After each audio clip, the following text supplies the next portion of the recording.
प्यारे बच्चों, आज के इस छोटे से वीडियो में हम लाइंस रेखाओं के प्रकार के बारे में जानेंगे। तो सबसे पहला बिंदु यानी कि पॉइंट, हम पेंसिल या पेन से किसी कागज पर एक बिंदु बना सकते हैं। बिंदु की ना तो लंबाई होती है, ना मोटाई होती है, ना ऊंचाई होती है।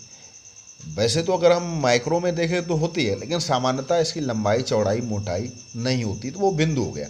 अब रेखा, रेखा यानी कि लाइन, लाइन उसे कहते हैं जिसे दोनों तरफ बढ़ाया जा सकता है, कितना भी, वो रेखा है। अगर कहें तो एक रेखा कई बिंदुओं का समूह होती है जो एक क्रम में होते हैं, रेखा कहलाती है।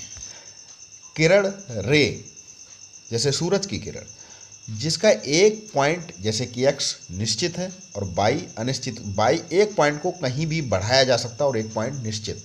रेखाखंड, किसी भी रेखा के दो भाग जो निश्चित होते हैं, लाइन सेगमेंट, यानी a भी निश्चित b भी निश्चित, वो रेखाखंड है, इसको बढ़ाया नहीं जा सकता। उसके बाद बात करेंगे हम समानांतर रेखाएं। तो समानांतर रेखाएं पैरेलल लाइन, जैसे कि हमारा दरवाज़ा होता है, उसकी दोनों साइड, यानी कि रेल की पटरी, उसकी दोनों लाइन, यानी कि जिनको आगे बढ़ाने पर वो एक दूसरे से मिले ना, एक दूसरे को काटे ना, तो वो रेखाएं समानांतर रेखाएं कहलाती हैं। उनके बीच की जो दूरी होती है वो हर स्थान पर समान होती है।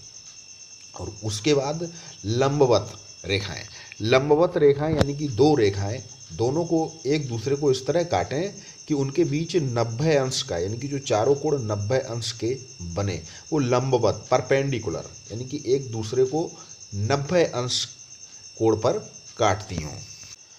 अब जो सबसे प्रमुख इंटरसेक्टिंग लाइन्स, विभाजक रेखाएं। विभाजक रेखाएं यानी कि जब दो रेखाएं एक दूसरे को एक बिंदु पर काटती हों तो विभाजक रेखाएं कहलाती हैं, यानी एक दूसरे को छेदती हों और उनके यानी कि विपरीत दिशा में आमने सामने के ये कोण बराबर होते हैं। वैसे लंबवत रेखाएं भी विभाजक रेखाएं, लेकिन उनके कोण 90 अंश के ही होते हैं।